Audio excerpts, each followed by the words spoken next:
Vous vous rappelez, dans la dernière vidéo, j'ai interviewé Bruno David, on a parlé de taxoïdes anticancéreux. Dans une vidéo précédente où je vous ai parlé de chimique versus naturel, je vous expliquais l'histoire de la vinorelbine qui est aussi un anticancéreux de portée majeure. Donc vous le voyez dans ces dernières vidéos, on a vu comment le chimiste, en allant chercher dans la nature, pouvait extraire des molécules aux propriétés incroyables et voire même les transformer pour faire mieux. Bref, je vous mets les liens de ces vidéos évidemment en description, mais aujourd'hui je voulais revenir sur une personnalité hyper importante dans ces histoires-là que je vous ai racontées, qui est revenue à 2 reprises si vous avez bien regardé. C'est un chimiste et pharmacien français qui s'appelle Pierre Pothier, qui était quelqu'un d'absolument exceptionnel. Et ce qui est rigolo, si vous avez vu la dernière vidéo avec Bruno, et d'ailleurs je vous remercie de vos retours, je vois que ça vous a énormément plu, donc on va refaire ce type de format. À la fin de l'interview, je lui ai demandé, j'ai dit Bruno, est-ce qu'il y a quelque chose qu'on n'a pas abordé dans l'interview dont tu souhaites me parler? Et là il m'a parlé de Pierre Pothier. Et il l'a connu personnellement, donc c'est génial. Moi, c'était hyper intéressant d'entendre ce qu'il avait à nous raconter. Donc, je vais vous le mettre là, à la suite de ma petite introduction. Et donc, Pierre Pothier, malheureusement, il a perdu sa femme en 1968 d'un cancer, quelque chose qui l'a évidemment beaucoup poussé ensuite à se donner corps et âme dans ses recherches sur les anticancéreux issus des substances naturelles. Il a beaucoup œuvré pour développer la recherche publique en synergie avec l'industrie, chose à laquelle il croyait énormément.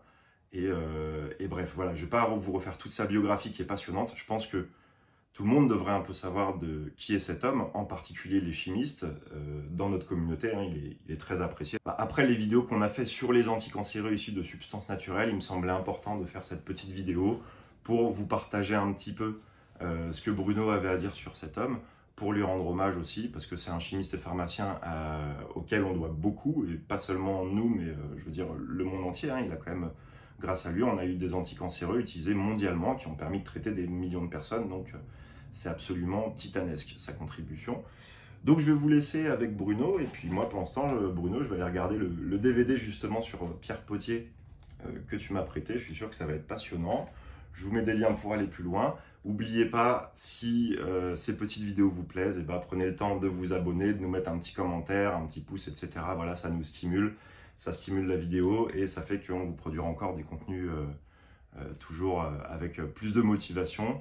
J'espère que vous allez bien. Je vous laisse avec la fin de notre interview que j'avais coupée dans la précédente vidéo. Allez, bisous les chimistes.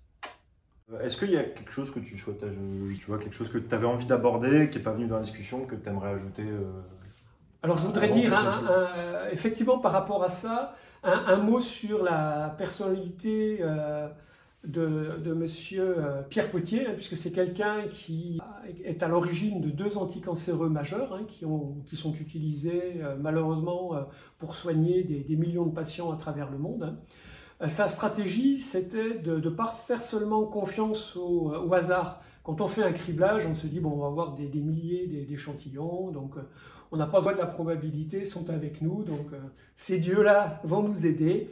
Et plus on a d'objets à cribler, plus on a de chance.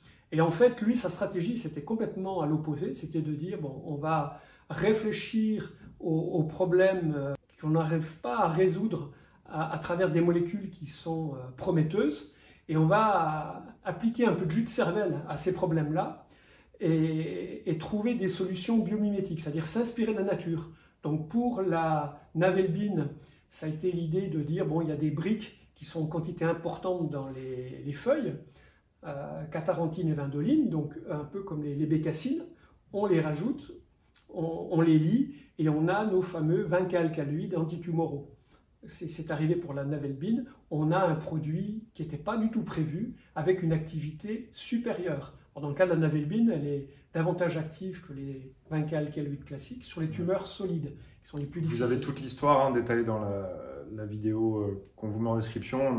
Ouais, le sujet est bien bordé. Voilà. Et l'idée de Pierre Pothier a été appliquée également au Taxol qui posait problème aux collègues américains, et c'était un problème qui était insoluble. Et les Américains croyaient tellement peu au produit qu'ils n'avaient pas breveté. D'ailleurs, un produit naturel ne se brevette pas, puisque pour avoir un brevet, il faut faire une activité inventive, il faut faire une découverte, que ça soit utilisable industriellement. faut qu'on puisse avoir une exploitation industrielle. Et une découverte, c'est comme quand il y a quelque chose, hein, on prend ce petit barreau ici, on le cache, on le découvre, et il existait. C'est-à-dire que ce n'est pas nous qui l'avons fait, donc ça ne se brevette pas.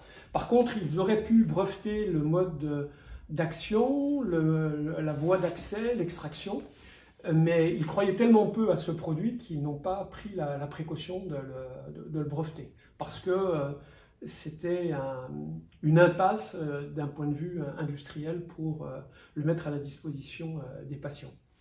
Et donc, dans la personnalité de Pierre Potier, qui était un homme extrêmement charismatique, j'ai été fasciné par sa conviction à porter des projets, et que ce soit pour la Navelbine ou pour le Taxotere. Il a pris son bâton de pèlerin, il est sorti de son laboratoire du CNRS, il est allé voir les industriels pour qu'ils les utilisent. Et quand Ron Poulenc-Rorer, qui avait pris la décision de développer le Taxotere, s'est dit « oh, c'est compliqué, on arrête », Pierre Potier est rentré dans une colère noire, et le directeur chez Ron Poulenc-Rorer s'est dit oh, « je vais avoir des problèmes avec cette personne qui devient incontrôlable, je ne vais pas m'en défaire, il ne va pas me lâcher », donc on continue le développement, et ils ont bien fait puisque ce produit est actuellement sur le marché. Il y a eu des génériques après la fin des brevets, et ça permet de soigner des millions de personnes à travers le monde. Et donc pour moi, c'est une grande chance que d'avoir pu participer comme étudiant à cette aventure scientifico-médicale. Ouais, une aventure incroyable. C'est vrai que Pierre Potier, dans le monde des chimistes, il est respecté, admiré de tous. C'est un sacré chimiste. Merci beaucoup. Merci à toi. C'est bien de lui rendre hommage à la fin de la vidéo, c'est parfait. Voilà, j'espère que vous avez aimé. Je tiens à remercier encore une fois Bruno David pour son intervention. C'était vraiment très enrichissant pour moi et j'espère pour vous. Voilà, laissez-nous un maximum de commentaires pour dire ce que vous avez pensé. Allez voir les sources qu'on vous met pour en savoir plus sur Pierre Potier. Les vidéos qui sont liées aussi, c'est des histoires passionnantes si ça vous a intéressé. Je vous promets que vous allez vous régaler à regarder les histoires qu'on vous a racontées sur le Taxotere, le Taxol, la Vinorelbine. Bref, voilà, sur ce les chimies, je vous dis à très bientôt et je vous souhaite une excellente journée. Allez, ciao!